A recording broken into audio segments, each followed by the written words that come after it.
आज युवक कांग्रेस ने हमारी दीदी मीनाक्षी नटराजन जी का जो बीजेपी और निर्वाचन आयोग के द्वारा जो छल किया और हमारी दीदी का जो फॉर्म निरस्त किया, उसके ही लिए आज हमने महामहिम राष्ट्रपति जी के नाम जो ज्ञापन कलेक्टर साहब को दिया। कौन से एसडीएम को ज्ञापन दिया? एसडीएम साहब को ज्ञापन दिया।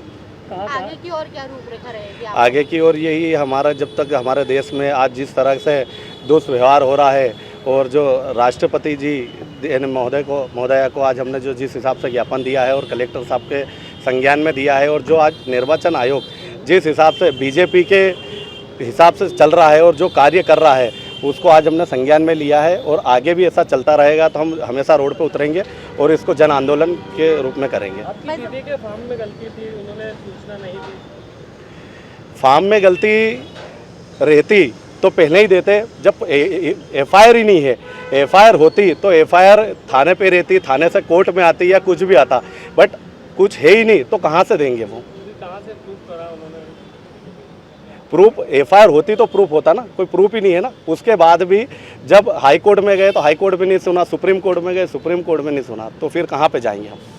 युवक कांग्रेस के लोग कहाँ से, जिले के किस किस क्षेत्र से आए? इंदौर जिला के युवक कांग्रेस के आज पूरे जिले से लोग आए, गांव-गांव से आए लोग, सांवेर से, देपालपुर से, रहू से, महू से। और आज हर लोगों की, हर युवा जितने भी आप देख रहे हो, सब युवा ही है। पुतला भी दहन करा है? पुतला भी दहन किया है। किसका करा है? ज्ञानेश कुमार का। किसको, एसडीएम को ज्ञापन दिया आपने? एसडीएम साहब को ही ज्ञापन दिया, उनका नाम तो मुझे नहीं मालूम है जो है। आपका परिचय? मेरा गजेंद्र सिंह राठौर, यूथ कांग्रेस अध्यक्ष।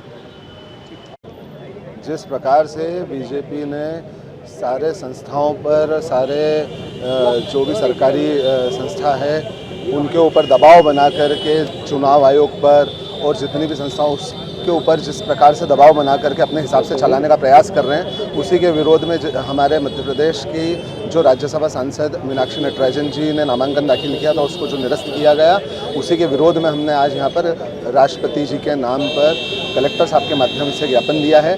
और ये मांग करी है कि जिस प्रकार की गतिविधियाँ हमारे देश में चल रही हैं, जो लोकतंत्र को कुचलने का प्रयास किया जा रहा है, उसको संज्ञान में लें और उस पर कार्रवाई करें। इसी को लेकर के हमने यहाँ पर आज ज्ञापन दिया। इसको लेकर के चरणबद्ध आंदोलन चलाया जा रहा है। निश्चित ही पूरे देश के अंदर जिस तानाशाही से बीजेपी चल रही है, हम देख रहे हैं, यहाँ से लेकर के मध्य प्रदेश से लेकर के बंगाल और महाराष्ट्र तक सब जगह जिस प्रकार से सांसदों पे भी दबाव बनाया जा रहा है, जिस प्रकार से वह जो ईडी, सीबीआई और जितने भी सरकारी एजेंसियां हैं उनका दुरुपयोग कर रहे हैं, जिस प्रकार से चुनाव आयोग का दुरुपयोग किया जा रहा है, तो निश्चित ही कहीं ना कहीं हमारे संविधान का गला दबाने का प्रयास हो रहा है। और इसको लेकर के कांग्रेस पार्टी चरणबद्ध आंदोलन करती रहेगी, शांत नहीं बैठेगी और रोड पर इसकी लड़ाई निरंतर जारी रहेगी। इस मुद्दे को लेकर आप प्रदर्शन कर रहे हैं, सुप्रीम कोर्ट में भी कांग्रेस पार्टी की याचिका खारिज, क्या आपको लगता है कि सुप्रीम कोर्ट के खिलाफ?